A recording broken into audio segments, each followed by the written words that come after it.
Over the past 12 months, the Alliance has been evolving in the ways that we learn from and partner with traditional custodians of the land on which we work and live. This has involved some gentle first steps in exploring ways that our cultures and practices meet and ways in which our worlds are far apart. The journey will continue for us as a priority. To date, we have been working alongside a significant group of people from across the Australian continent and the Torres Strait. It has been a meeting of many communities, languages, and cultures. Thank you for being willing to continue this journey with us. Welcome, Tekwabi Giz.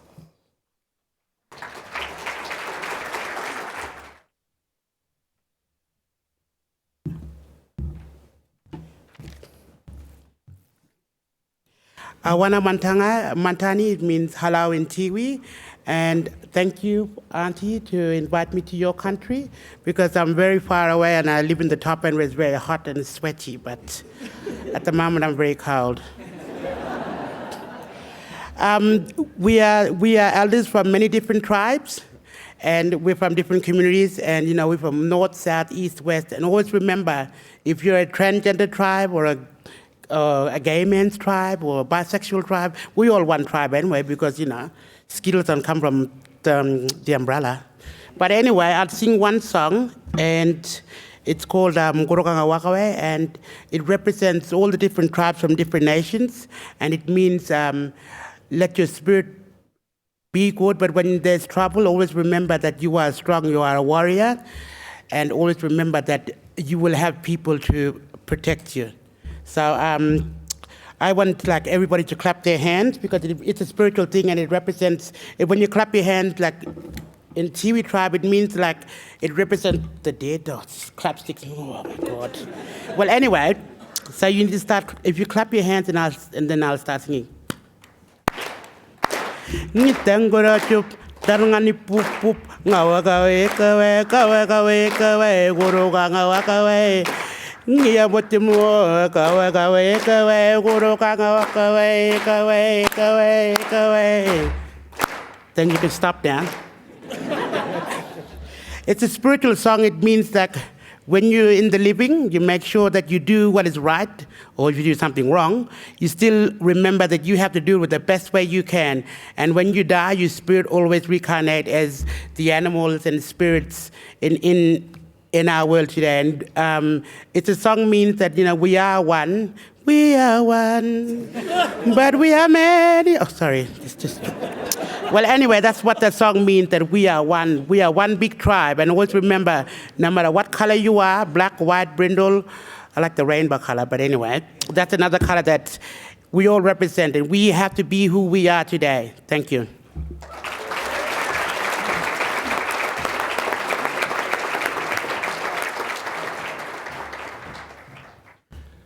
On behalf of Tekwabi Giz, we would like to also pay our respects and acknowledge the traditional owners on the land we're meeting today. Also like to ask them for their guidance in making some really good decisions and some successful outcomes for everybody here. That's included in the conference. It's a bit weird because sometimes mainstream people don't like being acknowledged that they're old. So I will do it. I will acknowledge the elders in this room of the LGBT community as well as our own. I'm trying not to look at anyone. Because, yeah. But anyway, look, the purpose of us here today was just wanted to share some old issues that are still haunting our people today that could have been prevented if people listen and come together as one for the one outcome. And we need to get off this powerboat trip. Not anyone here, but I mean, with the style of work that we're doing, we're still having issues in communities where you've got a shop and a post office and a health service, and that's all you got. And we're trying to provide services to these communities, and they're often the last ones to receive anything. Hey, Tasmania, sorry. I acknowledge this too. But yeah, so we'd encourage you to come along to our session. There are a few more issues that we'd like to point out to, little appetizers to get you a little bit wet in the mouth, come along to the session. And I'll pass it over to... So the group has we've decided to speak about a couple of things before we start today, and a couple of those things were the differences between rural, remote and regional. So of course, Crystal, from the top end, we really wanted Crystal to speak about the remote areas and the issues that they face in the remote areas, and of course we have people from rural and regional as well that's going to speak. So there is an opportunity tomorrow with the whole group as well to ask some questions from the floor in relation to remote, but we might move a bit forward and we'll ask Tanya to come forward and speak on rural, please. Yeah.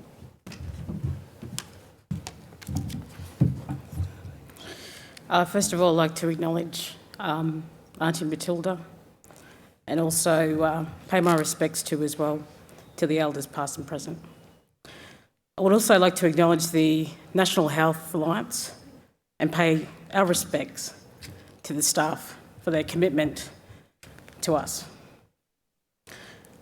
I'm a Darumbal woman from Central Queensland. I'm a descendant from the Solomon Islands and also Vanuatu. I'm a mother and I also identify as being lesbian. I'm a public servant with a degree in criminology, and I've had the privilege, unlike my great-grandparents, to be in a position to improve the lives of Indigenous LGBTI people. So I must pay my deepest respects to my great-grandparents because they were confronted with colonisation and slavery. With my mixed ancestry as an Aboriginal and South Sea Islander woman, my forefathers and mothers experienced a very different life to mine. We are very resilient, patient people, and that stems from being a direct descendant of the oldest culture in the world. I personally am in the process of reconnecting with my identity as an Aboriginal and Islander person. My great-grandmother on my grandfather's side was left abandoned in the bush on Darumbal country, and my great-grandparents on my father's side were brought over as slaves. They were kidnapped from the Pacific Islands. They worked very hard in our cotton and also our sugar industry. But I'm also the co-founder of Indigenous Leadership and Support Group. We are a community group that encourages and supports the health and well-being of Aboriginal and Torres Strait Islander lesbians and same-sex attracted women. Along with myself, with Rebecca Johnson, we are the founders of the group, and we founded the group in 2008. From our own personal experiences of being isolated from our respective communities, country communities, in the Wide Bay Burnett area and also Central Queensland, we encouraged ourselves to make a difference in the lives of our people. We, as young adults, encountered extremely challenging obstacles because of our identity. Is there a tissue? Yeah. So basically how I like to see it is that when you think about Indigenous lesbians, I want you to really think about us as being Aboriginal or Torres Strait Islander. Think about us as, we are women and we identify as lesbians. So we have, our lives, thanks Kelsey, we live a very, very overwhelming, life can be very, very overwhelming in many respects. We first received our funding to hold one of our first Rainbow Dreaming retreats when we did win funding in 2008. And we wanted to bring together other Indigenous lesbians to listen to their stories and make change. We were able to do this by gathering at Nungina Aboriginal Women's Corporation in the Glasshouse Mountains, We were acknowledged by the traditional landowners. That was pretty amazing. And we provided this retreat that created this culturally safe atmosphere and space where we could come together. Because that's how we communicate, that's how we talk about different issues. And it brings up the point about how important cultural protocol is for us as Indigenous people.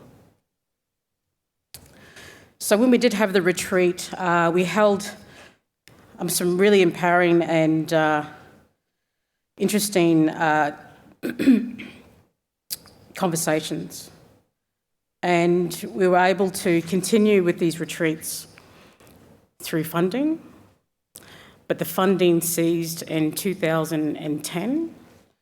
And at the moment, myself and Rebecca, we are full-time workers, and we utilise and obviously volunteer our own time and funds to support our women at the moment. We don't, as two individuals, have the capacity to deal with the overwhelming issues that our women have. So we have formed positive partnerships with other LGBTI community organisations too as well. And we value the relationships that we have with these people, these organisations, because they are willing and able to support our women, and they really do make a difference. I must mention, and it is really important as Indigenous people that we recognise that colonisation does play an integral part in our oppression, not only as lesbians but also as Indigenous people. We are a minority within a minority within a minority when it comes to Indigenous lesbians. We have encountered a range of problems, including discrimination. Racial discrimination is very overwhelming. Domestic violence, victims of domestic violence. My personal story of being exposed to domestic violence as a child was very traumatic, extremely traumatic, that I was diagnosed with post-traumatic stress disorder. And lucky enough for me, I have a great paying job, thanks to TANYA, which allows me to access, it allowed me to access a wonderful doctor. And she was able to help me overcome those really terrible nightmares that I had, and just the effects of domestic violence. And that's been a long journey itself. But what the issue is that I'm in a position where I can afford to do that. But my sisters, my elders, most of them are not in a position to do that. So Beck and I have thought about how do we go about helping these women. Again, like I said, we don't have the capacity to help these women. We started with 12 women, and now we have up to 30 to 40 women. At the moment, to give you an idea of what one of the examples of how we utilise our time between our jobs is that we have a very well-respected Aboriginal woman that identifies as lesbian. She's an elder that lives in Brisbane. She is very ill at the moment, and she will only communicate with Rebecca or I. And the reason being is because she's confronted with discrimination, even as an elder. I spoke to her last week. We spoke about her old time. She's in the process of writing a book at the moment. But I asked her about her experience and what's been very difficult in getting support, especially with her current illness at the moment. And she mentioned to me that she felt this pressure in her chest. She was obviously having a heart attack.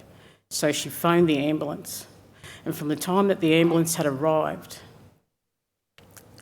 all she asked from the ambulance driver was if she could have a glass of water. And the ambulance driver completely ignored her and just told her to shut up. That to me is just, I don't know how to deal with that. I find that very hard. I'm the mother of a 14-month child. I don't want my son to go through that. As Aboriginal and Islander people, we rely heavily on strong connections to country and family. This is an integral role, an important role in the well-being of us. It is important that you understand the history of this country and the effects of transgenerational transfer of trauma. It has a huge impact on our mental health. You know, I'm a 36-year-old woman, and I'm the product of trauma. You know, most of the time I can't even think. I get little triggers about things. But like I said, I'm able to afford to see a specialist. But a lot of our women, a lot of our people cannot access these services. One, because they don't want to, because they're too afraid of being pushed away. Turned around, people don't understand. They don't understand how we communicate.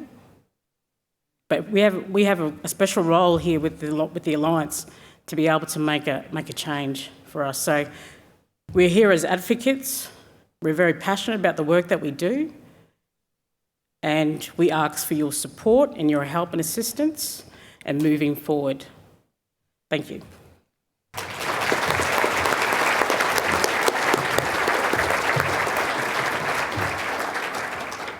Thank you, Tanya. So it's a clear display between Crystal and Tanya, both remote and regional, that across Australia there is grassroots, many projects, much commitment to our people, much commitment to the development of our people and their well-being and their mental health. And it's often about engaging, seeing what's working at grassroots level and grassroots levels, and making that commitment to go, hey, I want to be a part of this. How can I contribute to this? And how can I contribute to the reconciliation process in my community, even with the LGBTI community? I'd now like to ask Raymond to come forward, and Raymond will be speaking about urban. Is that correct? In a sense. Urban, yeah. All right. Thanks. Hi, I'm Raymond ZADA. I'm with Moolagoo Mob in Adelaide. I don't have a lot of time up here to talk today, so I'm going to talk a little bit about us and a lot more about you.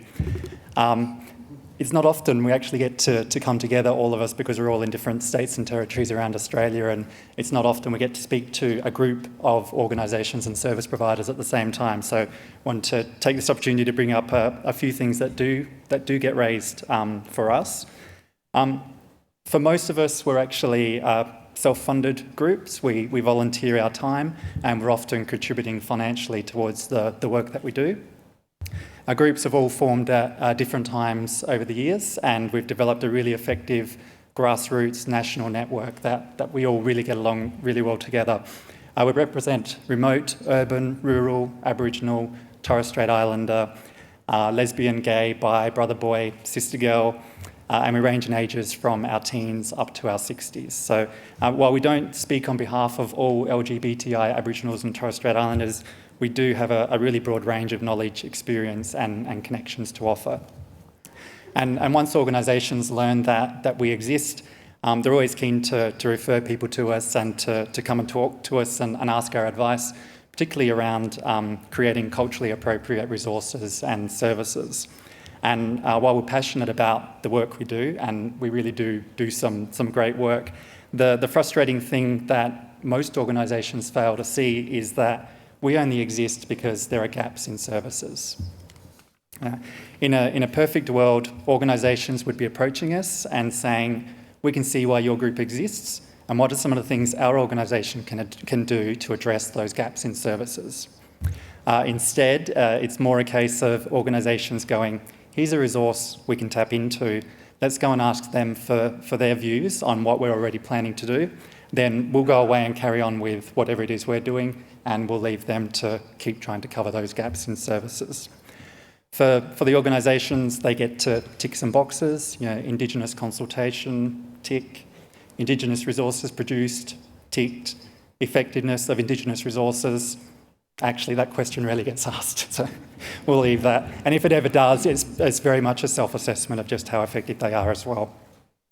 So I mentioned that our groups are self-funded, except for when we're able to raise some funding for a specific project and we get an incorporated organisation to auspice those funds for us. Some of us within our groups are unemployed, some are self-employed, some of us live below the poverty line. And if it wasn't for the scholarships we received, none of us would be at this conference today or at any of the previous Alliance conferences. So thank you to the Alliance for making this possible for us. And the topic of money is a touchy one, especially when, as Aboriginals and Torres Strait Islanders, we're always dealing with the stereotype that we're always out seeking handouts. We're not in this for the money. In fact, earlier this year, when we were invited to meet with the Alliance, it's the first time in more than 8 years that any organisation has actually offered sitting fees. And, it was amazing. There was lots of whispering, did you get sitting fees? It was almost as if a mistake had been made.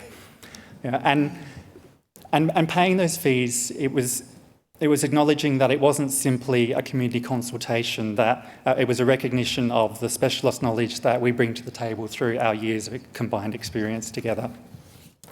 I can recall so many times where we've been invited to meet with an organisation.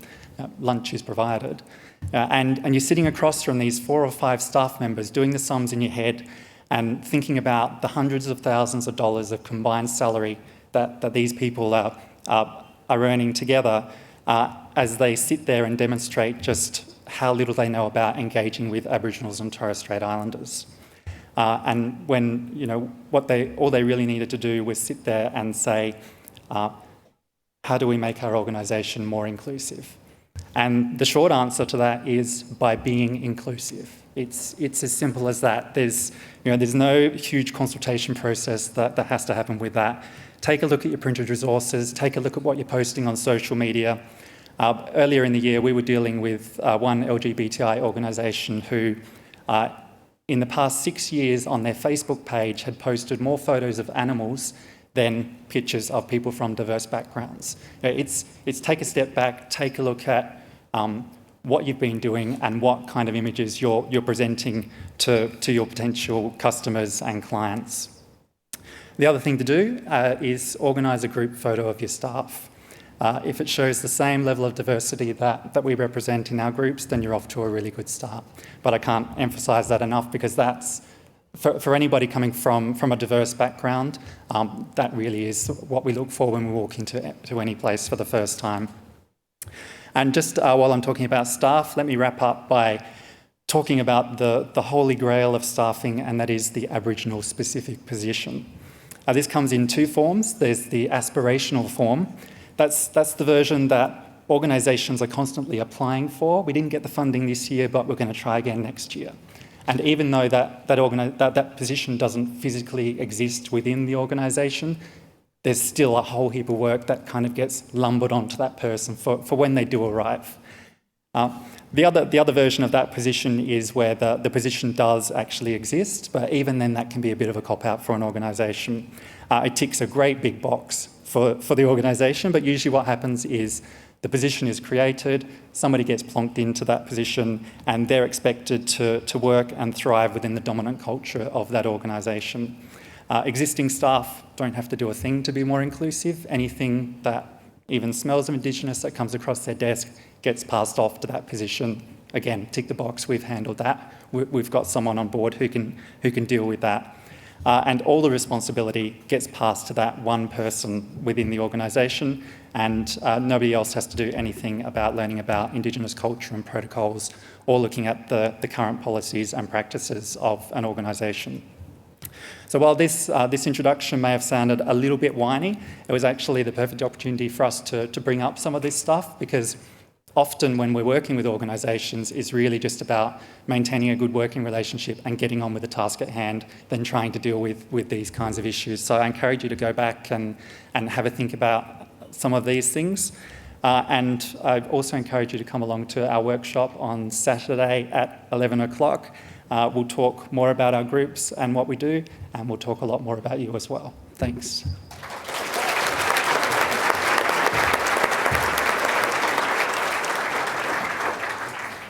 So the youngest in the group is Kai, so I'm going to invite Kai now to come forward and speak about young people. Thank you, my sister. I just want to pay my respects to the Ngunnawal people and their elders, past and present. Thank you for bringing me on your country and letting me speak here today. Thanks, my sister, for introducing me. You said I was young, but look at yourself. You look pretty young, and you know, you would have been a perfect candidate to talk about this, because I was saying to her before, black don't crack.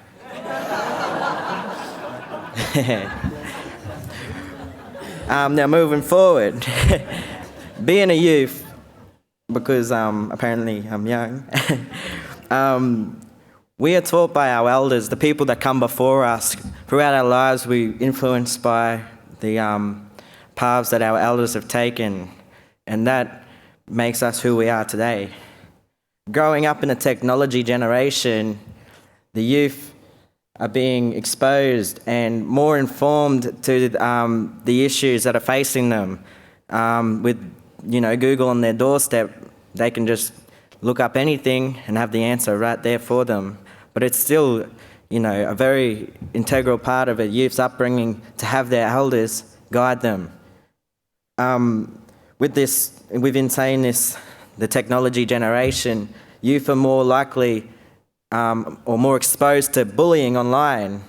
There's no barriers there's no hiding from this bullying. The bullying is there, you're brought up in it, you're growing up in it, and it's intense. It's all around you, and it's going to be, getting worse and worse as we progress into the future. Bullying is something that, affects everyone's lives at one stage, but youth are heavily affected by this, and it's shown in, suicide rates of our young people, both Aboriginal and LGBT. When I say that, there's a double-edged sword of being Aboriginal and LGBT. You face racism within the queer community, and you face homophobia, transphobia, queerphobia in the Aboriginal community. So, growing up Aboriginal and queer, having all these, resources like Facebook and no one uses MySpace anymore. But yeah, like all them social media networks, it's open there for you, and you're going to face it a lot more. You're going to face bullying every day. You wake up with the notifications that, people are talking stuff about you, and there's no way to heal yourself from that unless you access help and talk to someone about it. The youth are going to be the leaders of tomorrow, and it's really important that elders are paving the right way, that we are learning from you, and that, what is made here today in conferences like this, outcomes, is going to affect the next generation. And I mean that because, if you guys didn't make the pathways here that we're doing today, pathways that we have walked down today, we probably wouldn't have been able to do it, and we wouldn't be at where we are now. On a positive note, youth are accessing more services for treatment for gender dysphoria and all sorts of mental health and well-being services, and more youth are finding their place in their communities, whether it be LGBT or Aboriginal communities. We're becoming more embraced and accepted, and that's a positive thing to look at. It wouldn't have been this way without our elders,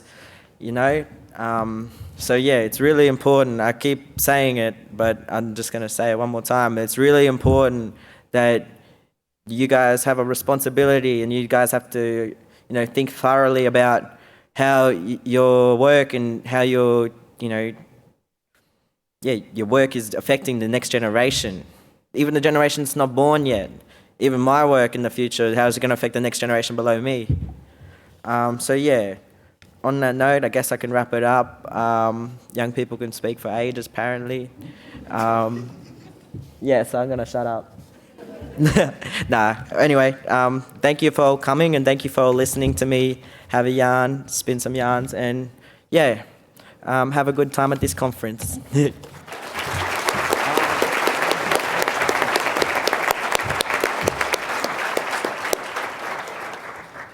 Thank you, Kai. We had a little bit of a debate this morning about my age. Kai wanted to know my age, and I said, all you need to know is that I'm a saltwater person, so it does good for the skin. We don't need to talk about the age.